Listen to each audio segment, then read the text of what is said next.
Nianze kwa kumshukuru Mungu ambaye kwa neema yake ametujalia uhai na afya na kutuwezesha kukutana leo katika ibada hii ya kuwaingiza kazini viongozi wapya wa dayosisi yetu ya Mbulu, askofu na msaidizi wa askofu. Kwa niaba ya mwenzangu msaidizi wa askofu na Wakristo wote wa dayosisi ya Mbulu, ninakushukuru sana wewe mgeni rasmi pamoja na wageni walioungana nasi leo katika ibada hii.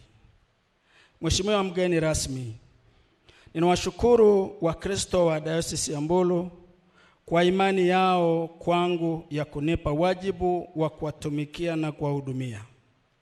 Ninajua wajibu huu ni mkubwa na mzito ambao mimi peke yangu sitaweza, ila kwa neema ya Mungu na kwa msaada wa Mungu nitatimiza wajibu huu wa kuiongoza dayosisi yetu. Naungana na Mtume Paulo katika Wafilipi 4:13 anaposema, nayaweza mambo yote katika yeye anitiaye nguvu. Na upokea wajibu huu kwa unyenyekevu, nikiamini mtaniombea na kunipa ushirikiano wenu. Ushiriki wenu katika ibada hii ya leo umetutia moyo na kutupa matumaini kuwa kama mlivyohudhuria leo, mtaendelea kutupa ushirikiano ili tuweze kutekeleza majukumu yetu kwa wepesi na urahisi zaidi. Mheshimiwa mgeni rasmi, nitumie nafasi hii kumshukuru na kumpongeza mtangulizi wangu Baba Askofu Nicolaus Sangazelu kwa kuiongoza dayosisi yetu vizuri. Baba Askofu Sangazelu ni mtu mpole, mnyenyekevu na mwenye hekima. Wakati wa uongozi wake, dayosisi yetu imefanya kazi kubwa ya uinjilishaji, kusimamia kazi za huduma za jamii, hasa katika afya na elimu, na kusimamia miradi iliyopo na kuongeza pia miradi mingine.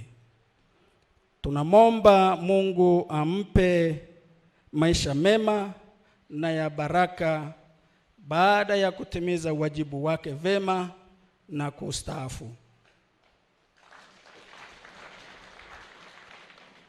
Sisi tunaopokea wajibu huu wa uongozi, tunamwomba Mungu atusaidie kuyaendeleza yale aliyoyafanya wakati wa uongozi wake na kuyafanya mengine mapya yatakayoisogeza dayosisi yetu kutoka hapa tulipo kwenda hatua nyingine ya maendeleo zaidi.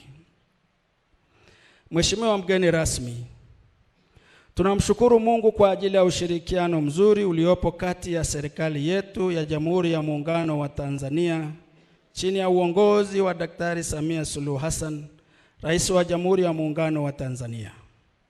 Tumekuwa na ushirikiano mzuri na serikali ya mkoa na serikali ya wilaya katika utekelezaji wa majukumu yetu ya kazi ya uinjilishaji na huduma za jamii katika sekta ya elimu na afya. Viongozi wetu wa mkoa na wilaya wameshiriki mara nyingi sana katika matukio mbalimbali ya dayosisi yetu ya kijamii na hasa yale ya kuhubiri Injili. Hospitali yetu ya Haydom pamoja na vituo vya afya wanapata misaada ya watumishi na vifaa tiba kutoka serikali.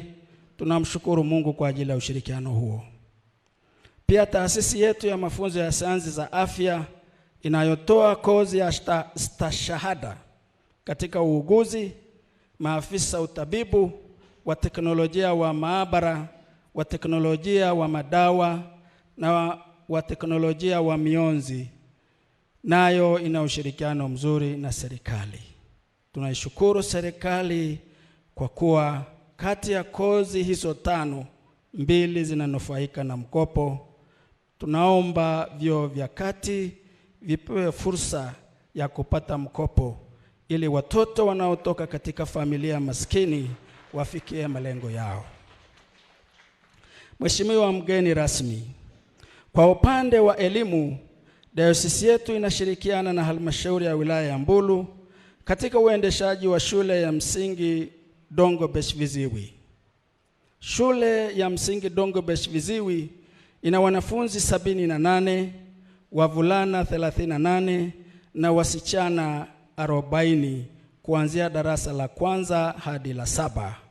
Tunamshukuru Mungu kwamba baadhi yao wako pamoja nasi leo.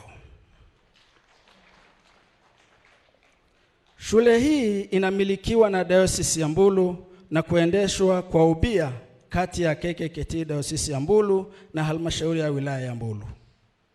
Kanisa inawajibika kwa upande wa majengo pamoja na samani, na halmashauri inahusika na uendeshaji wa shule, yaani walimu, walezi, walinzi na chakula cha wanafunzi.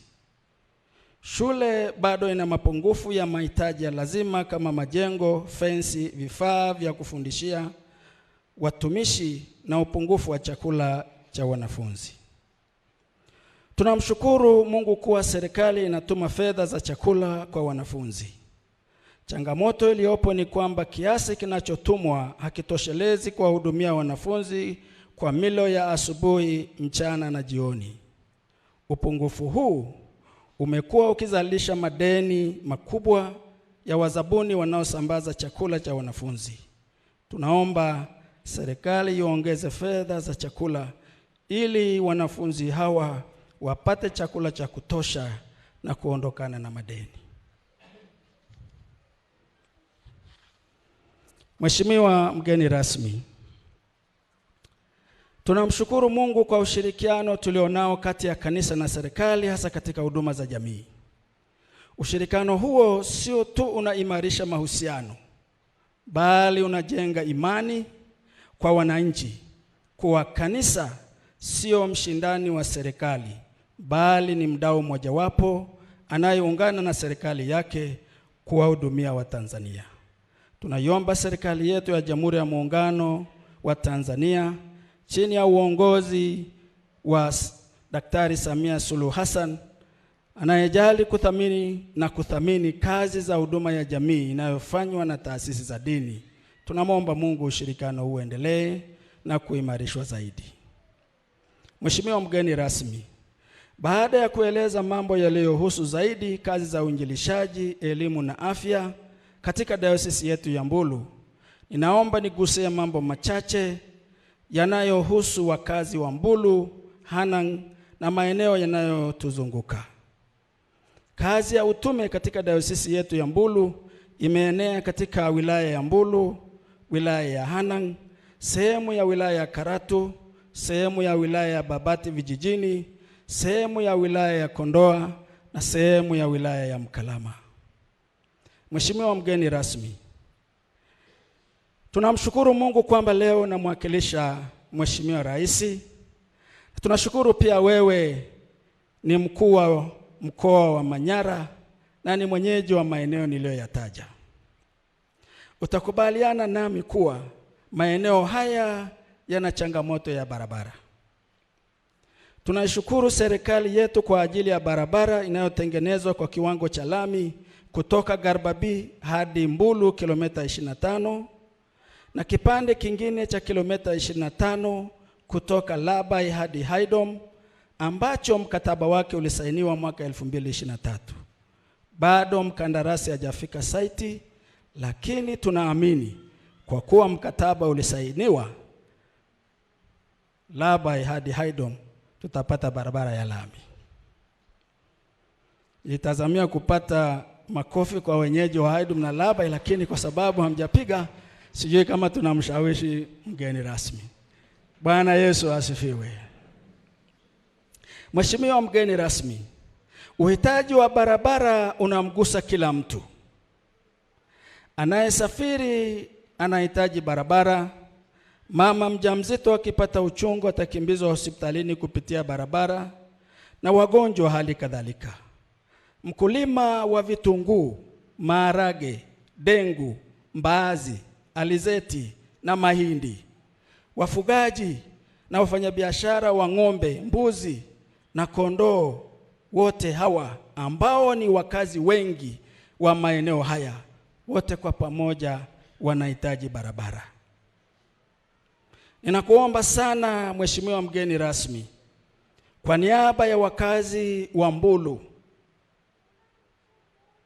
na maeneo yanayozunguka, serikali yetu itujengee barabara kwa kiwango cha lami kutoka Karatu hadi Mbulu, Dareda hadi Dongobesh, Mogitu hadi Haydom, Haydom Singida na Haydom Meatu.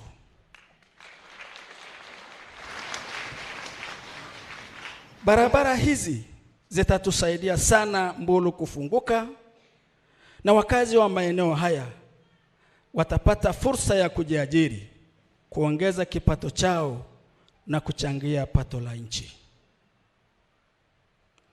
Mheshimiwa mgeni rasmi, kabla sijahitimisha hotuba yangu, ninaomba nitumie nafasi hii kutoa pole nyingi kwa watu waliopoteza ndugu zao kabla, wakati na baada ya Oktoba 29, 2025. Aidha, nitumie fursa hii kuwaomba Watanzania kushikamana katika kutunza amani ya nchi yetu.